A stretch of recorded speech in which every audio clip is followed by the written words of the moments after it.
So what we're looking at here is some grass that doesn't really need to be mowed, but I don't typically manage these people's hedges. So what I'm going to do instead is I'm going to trim these hedges today. We just leave them like this. It's only going to be worse next year. Eventually they're going to have to pay us a lot of money to do this. So the best way is just keep us coming here the normal rate, and we'll keep getting stuff done. So at some point I'll probably start cutting limbs off that tree over there, and just getting it real cleaned up in here, getting these weeds out of the flower beds. Here I am again at another yard. The grass does not need to be mowed. I'm trying to figure out, is there anything I can do here? What do I got? 30 minutes. I think there's a lot of people that would say it's probably best to just skip. So my initial plan at this yard was to pull weeds, primarily to pull weeds, but it really seems like there's a good bit of leaves out front, so probably just going to go ahead and take care of those. One thing I love about doing landscaping is there's a lot of other little things that you can add value to your customer by doing. Obviously pulling weeds and doing stuff like that, but one thing I found is all of the landscaping around the house constantly needs to be refreshed and renewed. And so I came to this house the other day, and I just kind of started looking around. I was like, wow, this big hill here needs some more pine straw, and it'd be really nice if this area here could be just one big flower bed across here. Using a sod cutter, remove the grass and create a flower bed here.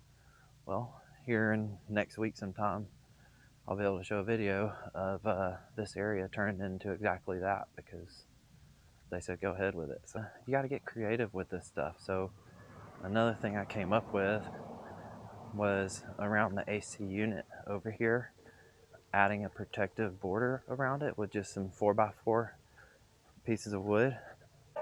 This is where we're going to be doing some sod at. Customer asked me to quote them for doing all of this new sod, and it was going to be like 6 pallets, and it was out of their budget.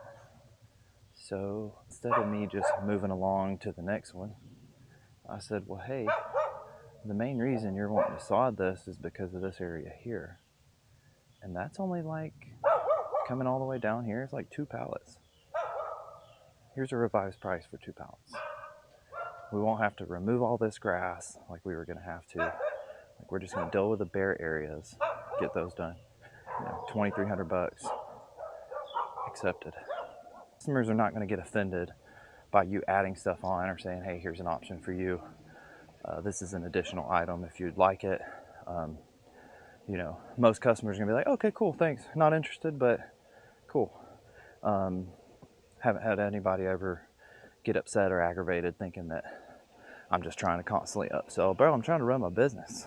Once people realize that they can trust you to make an executive decision on if their grass should be mowed or not. If I've got leaves lined up on the curb here like this, even if the grass doesn't need to be mowed, the grass doesn't technically need to be mowed, there's some leaves in the flower beds. My main focus is going to be going ahead and pulling out the blower and getting the leaves blown out into the yard, and then mow everything up, blow it off, and I think that will be a serviceable situation. What kind of junk did they have? Like what?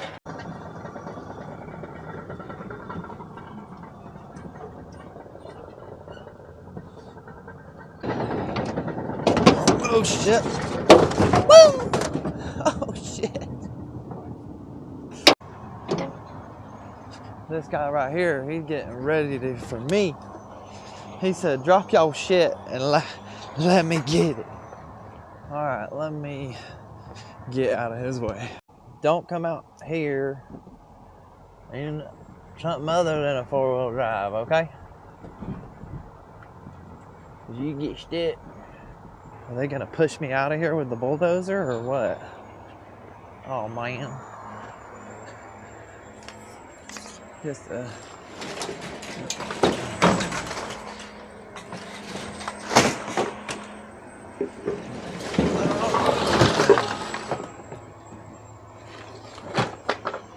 there we go.